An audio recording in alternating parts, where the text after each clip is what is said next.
파행을 거듭하던 20대 첫 정기국회가 오늘 극적으로 정상화됐습니다. 정세균 의장이 사회권을 박주선 부의장에게 넘기는 선에서 접점을 찾았는데요. 긴박했던 합의 과정 그리고 향후 전국 전망 해보도록 하겠습니다. 서성교 YTN 개건 해설위원 그리고 김관옥 계명대 정치외교학과 교수 두 분 나오셨습니다. 어서 오세요. 안녕하세요. 안녕하세요. 네, 오늘 극적으로 합의는 했는데요. 새누리당과 정세균 국회의장, 정치적으로 득실을 따져봤을 때 누가 승자인지는 잘 모르겠습니다. 주제부터 보시죠. 청와대 민정수석과 관련한 논란은 민망한 일입니다. 사드 배치와 관련한 정부의 태도는 동의하기 어려운 부분이 있습니다.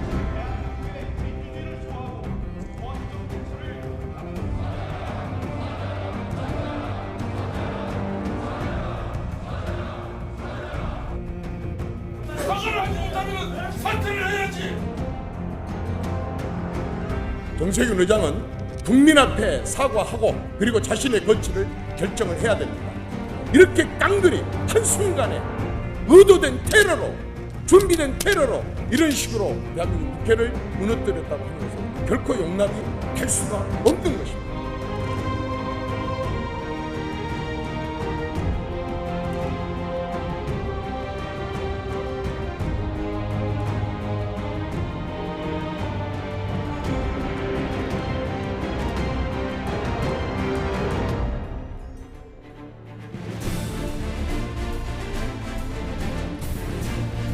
오늘 본회의는 국회 부의장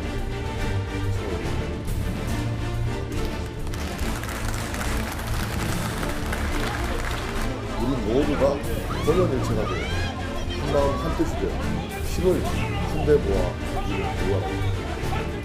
우리의 목표, 우리의 지상 과제를 이루기 위해서는 지금 비로소 되찾은 이 힘, 이 정성, 이 인내, 이러한 우리의 새로운 동력이 지속 가능하게 유지되는 것이 필요합니다. 모두 잘 간직하고 연마해서 이 힘을 바탕으로 국민의 뜻에 부응해 나갔으면 합니다.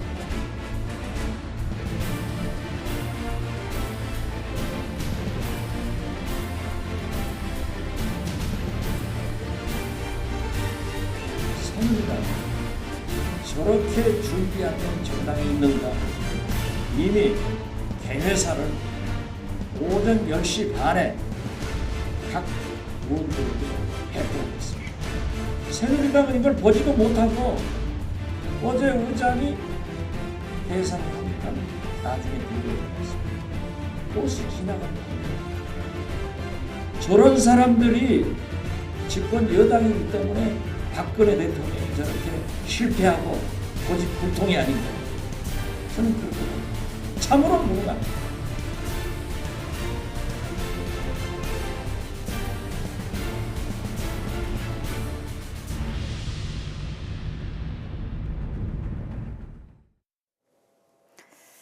네, 이틀간의 일을 저희가 이렇게 모아봤는데 한 편의 영화 같습니다.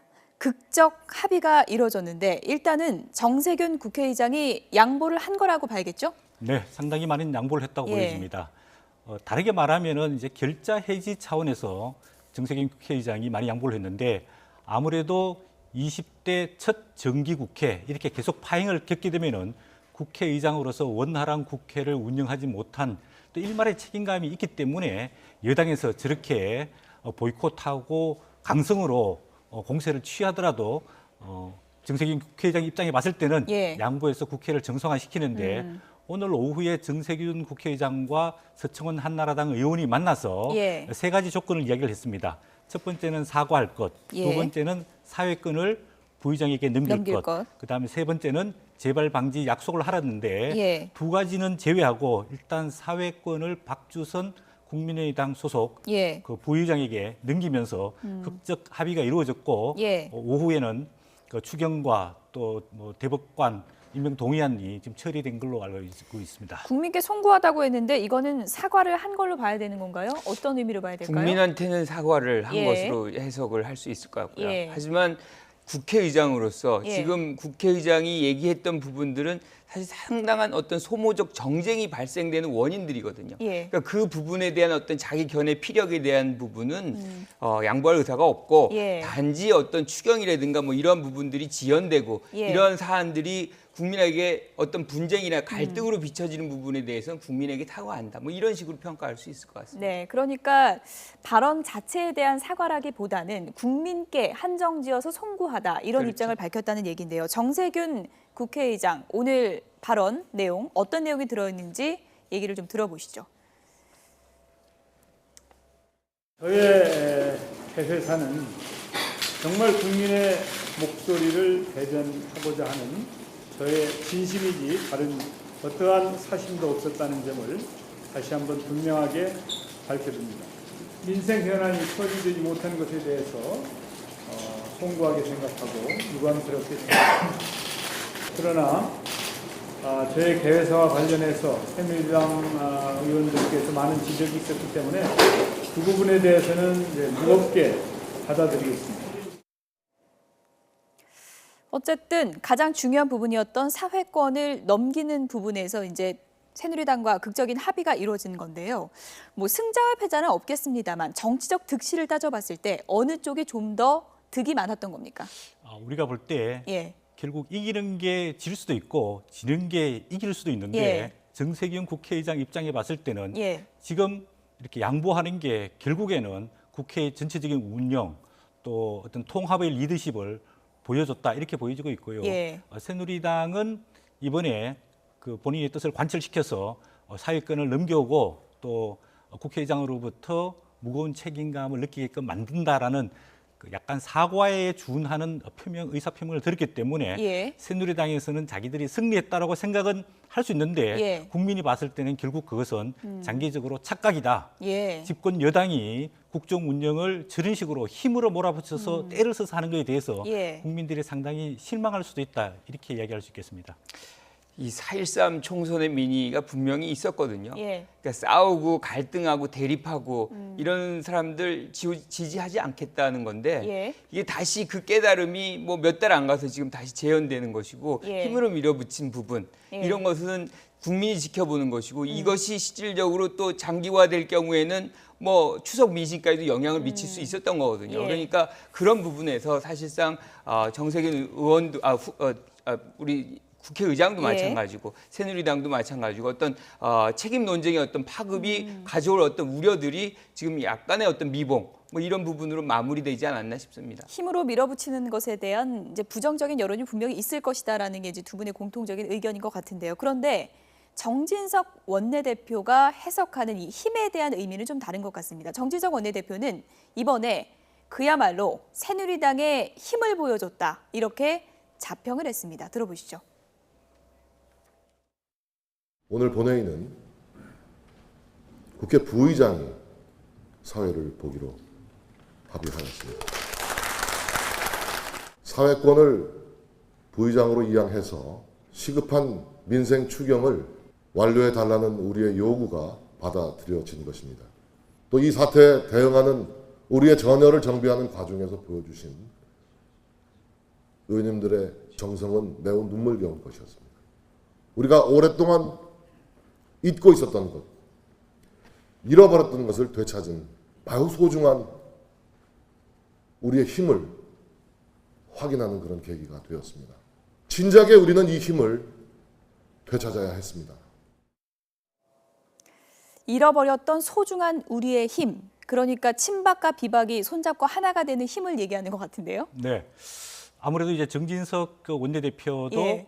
이게 친박도 아니고 비박도 아닌 쉽게 말해서 낀박이라고 그러지 않습니까? 그 정도 당내에서 기반이 약하고 또 신임 이정현 대표도 친박의 지지를 받았지만 친박의 전폭적 지지를 받고 있는 상황이 아니기 때문에 예. 이 그 당대표와 원내대표의 당내 리더십이 상당히 약화되어 있는 상황인데 예. 이런 그 국회의장을 상대로 한 어떤 투쟁에서 어쨌든 간 양보를 얻었기 때문에 그걸 힘으로 표현하는데 예. 집권 여당은 힘으로 국회에 대응하는 게 아니라 정말 진정성을 가지고 국가와 국민을 책임진다는 자세를 가지고 임해서 야당들을 설득시켜 나가야지 국민들로부터 동의를 얻고 칭찬을 받을 수 있는데 그런 부분이 조금 아쉽다고 보여지고 있고 예. 새누리당이 최근에 우리 김관욱 교수님 말씀하셨다시피 여소야대 국회에서 굉장히 밀리고 있는 상황입니다. 이번 추경 협상 과정에서도 예. 표에서 밀려서 어쩔 수 없이 통과가 시켜주게 되고 또 인사청문회에서 계속해서 공격을 받게 되고 예. 또 청와대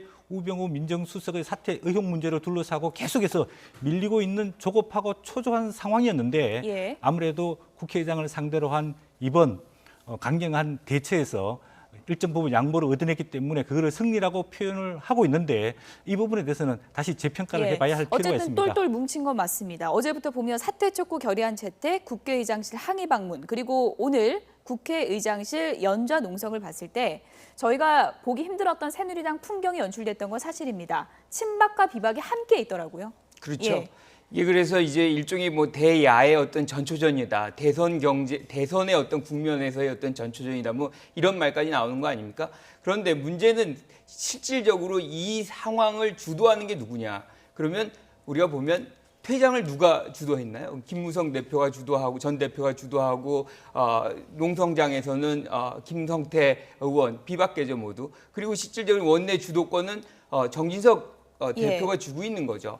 그러니까 이런 어떤 비박계가 이 과정 속에서 지금 상황에서 어떤 친박계가 이정현 대표 출범 이후에 상당히 주도권을 쥐고 있는 상황에서 사실 질이 멸렬하고 있었던 비박계가 상당 부분 자기의 어떤 이 위치를 강화시키는 그런 계기로 지금 삼고 있다라고 볼 수 있다면 이런 측면에서 본다면 대선 전초전이지만 동시에 경선 전초전의 모습도 그 안에 들어가 있다라고 평가할 수 있겠습니다. 예, 정진석 원내대표가 뭐 혼연일체, 한마음 한뜻 이런 단어까지 썼습니다.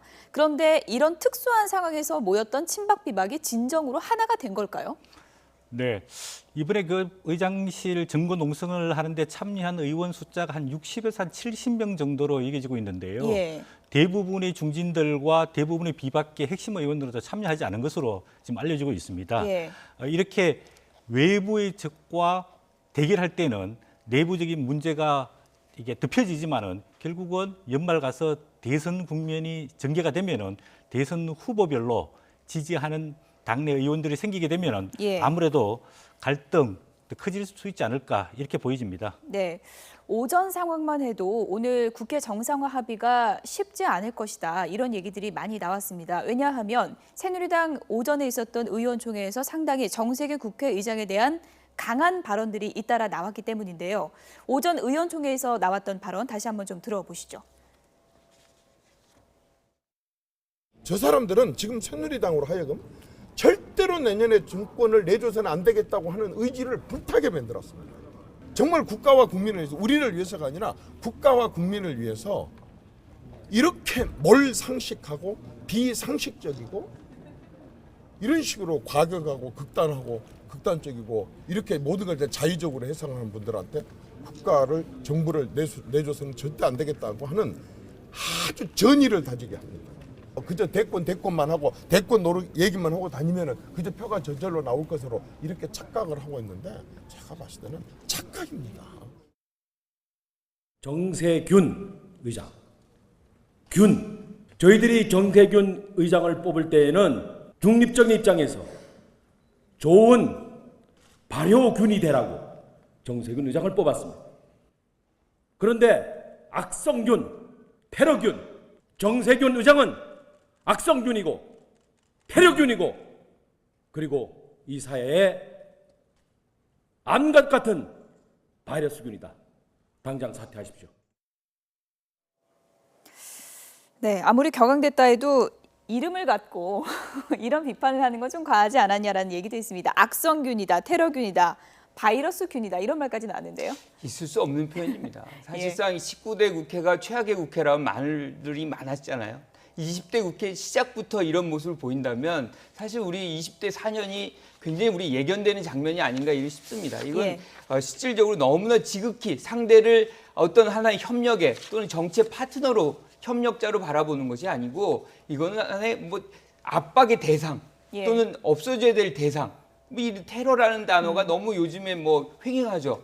이 트럼프라든가 뭐 막말을 하는 어떤 정치인들이 왜 해외에 많은데 이게 뭐 상당히 영향을 많이 미친 것 같은데 이런 것들은 실질적으로 정치를 희화하고 사실상 국민들로부터 불신을 오히려 정치권을 갖게 하는 그런 요인으로 작동하기 때문에 사실 더 이상은 이런 막말은 활용하지 말아야 되는 거 아닌가 싶습니다. 네, 이정현 대표 얘기를 또 좀 눈여겨봐야 될 것 같아요. 저 사람들은 새누리당으로 하여금 절대로 정권을 내주면 안 된다는 의지를 불태우게 만들었습니다. 이런 얘기를 했습니다. 그러니까 이번 기싸움이 단순히 여야 간의 기싸움이 아니라 대선 전초전으로 볼 수 있다. 이렇게도 분석해 볼 수 있지 않겠습니까? 네, 그런데 그 정세균 국회의장은 지금 더불어민주당 출신이지만 더불어민주당을 탈당해서 예. 무소속으로 있는 그 국회의장입니다. 국회의장을 상대로 이렇게 공격하는 것은 물론 국회의장이 더불어민주당 자기 출신 당의 입장을 일부 대변할 수는 있지만 예. 이번에 개회사를 잘 읽어보면은 개회사 앞부분에 좋은 내용들이 굉장히 많습니다. 그런 개회사 내용 전체에 비교해서 봤을 때 예. 이런 정치 테러라든지 뭐 아까 말씀하신 대로 이름을 빗대서 비유해서 이렇게 비하적인 폄하하는 발언을 하는 것은 상당히 불균형됐고 왜곡적인 시각이라고 일단 보여지고 있습니다. 예. 만약에 더불어민주당 예를 들어서 추미애 대표가 대표 연설에서 이런 발언을 해서 문제 소지가 된다면은 예. 새누리당 대 더불어민주당 이 대결 구도가 성립되는데 예. 지금은 국회의장을 상대로 새누리당에서 이렇게 공격하는 것은 약간 좀 지나친 게 있지 않나 이렇게 보여집니다. 네. 사실 이렇게 강경하게 돼야 될 이 이슈가 그 정도는 아니었다. 그런데 이제 내부적인 어떤 동의 더 큰 거 아니었나. 그러니까 기본적으로 지금 새누리당이 실질적으로 근 한 달 동안 우병우 수석의 어떤 이슈가 국정을 이제 지배하고 있는 상황 속에서 존재감을 사실 발휘를 못했거든요. 예. 거의 주 무대가 이제 청와대와 이제 뭐 또 다른 조선일보라든가 뭐 다양한 이제 액터들이 등장을 하는데 사실상 이 새누리당이 존재감이 없고 그런 부분에서 이 계기가 존재감을 좀 국정의 주도권을 좀 회복하는 잡는 그런 계기로 지금 활용하고 있는 거 아닌가. 그래서 그런 의도가 좀 더 이렇게 강경 대처를 지금 불러온 거 아닌가. 그리고 또 하나는 이제 우병우 수석 건의 어떤 것들의 어떤 의제를 좀 전환시키는 이슈 전환의 어떤 기회로 또 활용하고자 하는 그런 의도도 좀 있는 거 아닌가 그렇게 생각을 합니다. 이른바 보이지 않는 바람이라고 스스로를 칭했던 이정현 대표 입장에서는 이번 일이 어떻게 보면 좀 호재가 될 수도 있지 않을까요?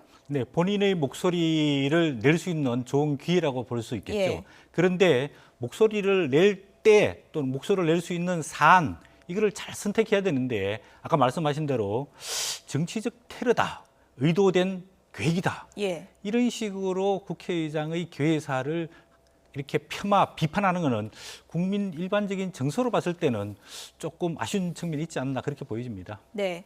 조금 전에 힘으로 밀어붙이는 그런 모습, 집권 여당으로서 어떻게 보면 비판을 받을 소지가 있는 그런 행동이었다고 이제 분석을 해주셨는데 특히 이제 한선교 의원 같은 경우에 몸싸움하는 모습이 언론에 공개가 되면서 동물 국회가 다시 온 게 아니냐 이런 또 비난이 나오고 있는 것 같습니다. 그렇죠. 19대 말기에 새누리당에서 많이 이제 주력을 했던 것이 선진화법을 폐기하는 거였습니다.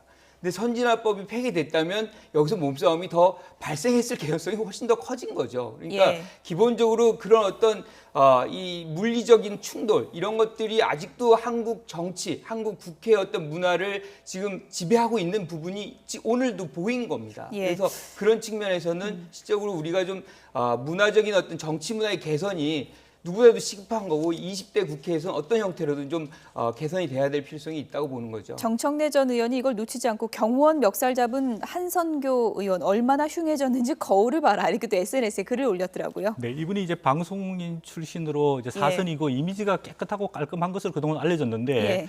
그저께 그 조윤선 후보자 인사청문회 때도 이게 막말, 막 폄하하는 발언을 하면서 예. 또 여야 간에 논쟁의 불씨를 던지고 또 폭력을 사용해서 이렇게 자꾸 불미스러운 이런 자꾸 이제 행동을 해서 예. 비판을 받고 있는데 본인이 스스로 좀 가슴에 손을 얹고 예. 정말 국회의원으로서 발언과 처신이 어떤 게 정도인지를 좀 생각해 볼 필요가 있을 것 같습니다. 네. 이른바 뭐 멱살을 잡는 모습까지 나오면서 동물 국회로 회귀했다 이런 비판까지 몰고 온 이런 국회 파행에 대해서 박지원 국민의당 비상대책위원장은 이런 문제 제기를 했습니다. 새누리당이 미리 알고 있었을 텐데 왜 제대로 대처를 안 했는가 이런 문제점을 지적했는데요. 들어보시죠. 새누리당이 저렇게 준비 안 된 정당이 있는가? 어제 정세균 의장은 이미 개회사를 오전 10시 반에 각 의원들에게 배포를 했습니다. 기자실에 배포를 했습니다. 새누리당은 이걸 보지도 못하고 어제 의장이 계산을 하니까 나중에 들고 일어났습니다. 버스 지나간 다음에 한 거. 저런 사람들이 집권 여당이기 때문에 박근혜 대통령이 저렇게 실패하고 고집불통이 아닌가요? 저는 그렇게 봅니다. 참으로 무능합니다. 같은 사안을 두고 새누리당 정진석 원내대표는 새누리당의 힘을 보여줬다 이렇게 자평을 했고요. 국민의당 박지원 비대위원장은 무능한 여당이 그대로 드러났다 이렇게 비판을 하고 있습니다. 국회의장의 개회사 사전에 이제 알려지는 거는 맞는데요. 그럼 새누리당이 미리 안 봤다는 얘기일까요? 어떻게 봐야 저는 될까요? 봤다고 봅니다. 예. 이걸 보고서 이게 이제 우병우 사건의 부분을 언급하고 예. 사드 문제가 언급되면서 사실 이제 쭉 나가는 예. 퇴장하는 장면이 나오는데 이런 것들이 기본적으로 어떤 교감이 없이는 네. 시적으로 이렇게 한꺼번에 이루어질 수 있는 사안이 아니다. 그래서 나가는 순서도 짰을까요? 그건 잘 모르겠습니다. 예. 하지만 사전에 어느 정도의 교감이 있고 예. 그것을 이미 본 상태에서 뭔가 이 원내 지도부의 어떤 이 계획에 의해서 이루어진 그런 부분이 있지 않나 싶습니다. 예. 통상적으로 이제 국회 본회의는 오후 2시에 개회가 되는데 오전에 이제 주요한 연설문들은 다 배포가 됩니다. 예. 근데 제가 국회의원들 지켜보면 사전 연설문을 제대로 검토하고 읽어보는 국회의원들이 거의 없을 겁니다. 그리고 예. 예전같이 국회 본회의장에 가면은 컴퓨터 이제 모니터로 또 뜨기 때문에 쭉 읽어보다가 조금 약간 끄림직하게 있으면은 문제 제기를 하는데 예. 이번에도 우리 김 교수님께서는 사전에 의도된 거라고 계획된 거라고 보여지지만 제가 봤을 때 상당히 돌발적이고 돌출적으로 야 이거는 문제가 있다. 예. 이 문제를 짚고 넘어가야 되겠다. 그러면서 원내대표와 대표 또 원내 부대표도 아닌 문제를 제기하면서 예. 이제 이런 사태가 왔다라고 이제 볼 수 있는데요. 예. 대부분의 국회의원들이 사전에 회의에 들어가기 전에 회의 자료를 충분히 읽고 검토하고 입장을 정해서 들어가는 국회의원들이 그렇게 많지가 않습니다. 예. 어떤 의원의 경우에는 상임위원회 발언하기 전에 본인의 발언록도 제대로 읽어보지 않고 가서 읽다가 잘못 질의하는 경우도 종종 예. 있습니다. 그렇기 때문에 예. 이번에도 박지원 비대위원장이요. 예, 비대위원장이 지적한 따끔한 이 지적을 예. 제대로 받아들여서 국회의원들이 회의에 참석하기 전에는 회의 자료와 또 주요 연설문들은 반드시 읽어보고 본인이 거기서 입장을 정하는 게 필요하다고 보여집니다. 진짜 안 봤다면 진짜 반성해야 되는 거죠? 네, 그렇습니다. 예. 더불어민주당도 이번 사안에 대해서 지도부가 발언을 했는데요. 더불어민주당은 여러 핵심 쟁점들이 있지만 그 가운데서 이 부분에만 좀 주목을 하고 싶어 하는 것 같습니다. 들어보시죠. 민생도 외면하고 도대체 무엇을 추구하는 것입니까? 최근 어제 오늘의 이 행태는 새누리당이 우병우 민정수석을 지키는 행동대원들로 전락한 것입니다. 부끄러운 줄 알아야 합니다. 사드도 있고 공수처도 있고 많은데요. 더민주에서는 우병우에 집중하고 싶어 한다는 게 눈에 보이는 것 같습니다. 그렇습니다. 예. 사실상 지금 우리가 여론조사 결과를 보면 압도적으로 나와요. 예. 그러니까 이 부분 다른 문제보다는 이 부분에 천착해서 대여 공세를 올릴 때 예. 보다 더 효과적인 어떤 민심의 반향을 일으킬 수 있다고 이렇게 판단하는 것이고요. 실질적으로도 지금 가장 중요한 어떤 정부의 사안은 우병우 수사권이기 때문에 이 문제를 어떻게 하든 관통을 하지 않으면 예. 여건 야건 국정이 풀릴 수가 없는 것이죠. 그래서 실질적으로 이제 추석이 얼마 남지 않았는데 그 전까지 어떤 경우가 발생하든 예. 이 부분에 대해서는 여야가 모두 다 이 힘을 집중할 가능성이 커 보입니다. 네, 그래서 우상호 원내대표가 헌정사상 참 희한한 일이 벌어지고 있다 이렇게도 얘기를 했습니다. 네, 이번에 이제 사안이 된 문제는 우병우 민정수석직을 가지고 검찰의 조사를 받는 문제하고 예. 사드 배치에 대해 가지고 국민의 여론을 충분히 수렴하지 않고 결정했다. 이제 두 가지를 정세균 국회의장이 사적인 견해를 들어서 비판을 했는데요. 예. 왜 그러면 그 더불어민주당에서는 사드 배치 문제에 대해서 공식적인 당론을 정하지 않고 여당이 곤혹을 치르고 있는 우병우 문제만 거론해서 행동 대원화 되었다 이렇게 비판하고 예. 있는데요. 이 부분도 상당히 왜곡됐다고 봅니다. 왜냐하면 새누리당 내에서 상당 부분은 또 우병우 민정수석의 자진 거취 결정, 자진 사퇴를 요구하는 목소리도 굉장히 큽니다. 예. 그렇기 때문에 새누리당 전체를 싸잡아서 우병우 구하기에 나섰다, 우병우 방패막에 나섰다 이렇게 비판하는 것은 국민들이 상당히 그 수용하기가 예. 어렵다고 보여집니다. 일단 이번에는 국회의장의 이제 개회사를 발단으로 해서 갈등이 빚어진 거고요. 이거는 이제 시작에 불과하다. 여소야대 전국에서 이런 풍경, 그러니까 여당이 보이콧을 하고 집단 퇴장하고 이런 일이 앞으로 빈번할 것이다라는 전망이 많이 나오고 있습니다. 어떻게 보십니까? 그렇습니다. 지금 정세균 의장의 문제도 그렇습니다. 예. 이게 정세균 의장이 시작이 아니고 사실 정유아 전 의장 때부터 입법부의 어떤 견제 능력 이걸 예. 강화시키려는 그런 추세가 있었던 것이고 이게 계속해서 진행될 가능성이 매우 크고요.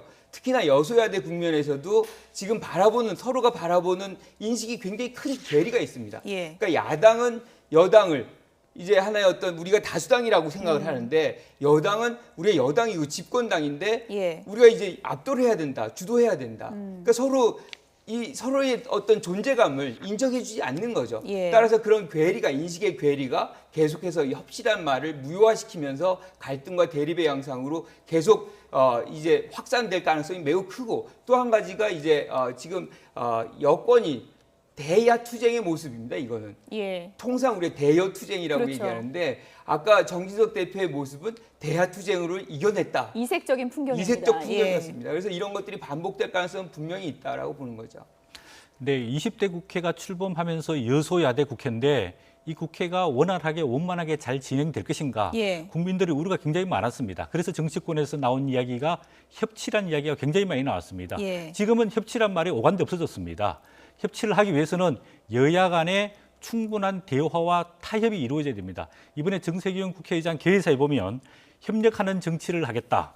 또 일하는 국회를 만들겠다. 국회의원의 특권을 내려놓겠다. 이런 좋은 이야기들을 했습니다. 이런 말이 중요한 게 아니고 실천이 예. 중요합니다. 그래서 예를 들자면 지금 뭐 추경 문제도 그렇고 인사청문회 문제도 그렇고 이제 국정감사 또 내년도 예산안 이런 국가적인 중대한 사안들이 많은데 이런 부분에 대해서 여야 간에 예. 충분한 좀 대화와 소통, 협력이 좀 필요하다고 보여집니다. 네, 여소야대 전국, 여기 이 난국을 어떻게 돌파할 것인가 새누리당에 남겨진 중요한 과제인 것 같습니다. 새누리당의 난제 가운데 하나가 야권에 비해서 대권 후보가 없다. 대권 후보가 참 부족하다. 이런 난제인데 야권은 반면에 지금 대권 잠룡들이 아주 꿈틀거리고 있는 것 같습니다. 안희정 지사 같은 경우에는 대권 도전을 공식화했다고 볼 수 있겠죠. 그렇죠. 예. 뭐 전체적인 어떤 그림을 본인은 모든 걸 뛰어넘어서 한번 정치를 해보겠다. 예. 자기 정치의 모습을 보여준 것이기 때문에 정치를 시작했다. 즉 대권 행보를 시작했다라고 얘기할 수 있는 것이죠. 예. 영호남 충청 넘어 대한민국 통합하겠다. 이걸 내걸었다는 건 어떤 의미로 볼 수 있나요?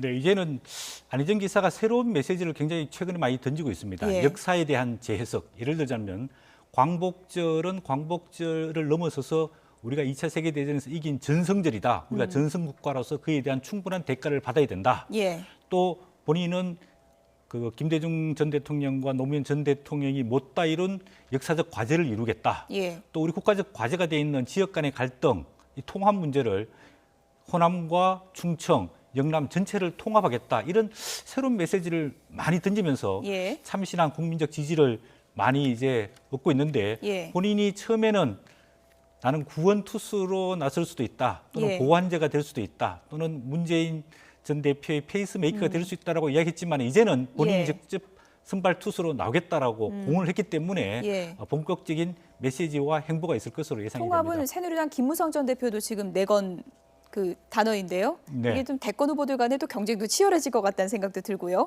문재인 전 대표가 김부겸 안희정 출마 선언을 일단 환영한다는 입장을 밝혔습니다. 환영은 하지만 속으로는 긴장도 될 텐데요. 누가 더 무서운 경쟁자입니까? 일단 이제 환영의 거를 우리가 좀 예. 분석하면 환영할 수밖에 없다. 예. 왜냐하면 이 대세론이 간다는 거는 본선에서의 실패의 확률이 커지는 것이기 때문에 예. 치열한 경쟁이 없으면 흥행도 없고 국민적 관심이 없으면 대선 본선에서 어려움을 겪을 수밖에 없기 때문에 환영하는 것이 진심이라고 생각을 들고요. 근데 결국에는 여기서 그러면 어떻게 해야지 진짜로 많은 사람들이 들어올 수 있느냐 예. 조건이 있는 거죠. 그러니까 가장 중요한 거는 대선 경선 룰입니다.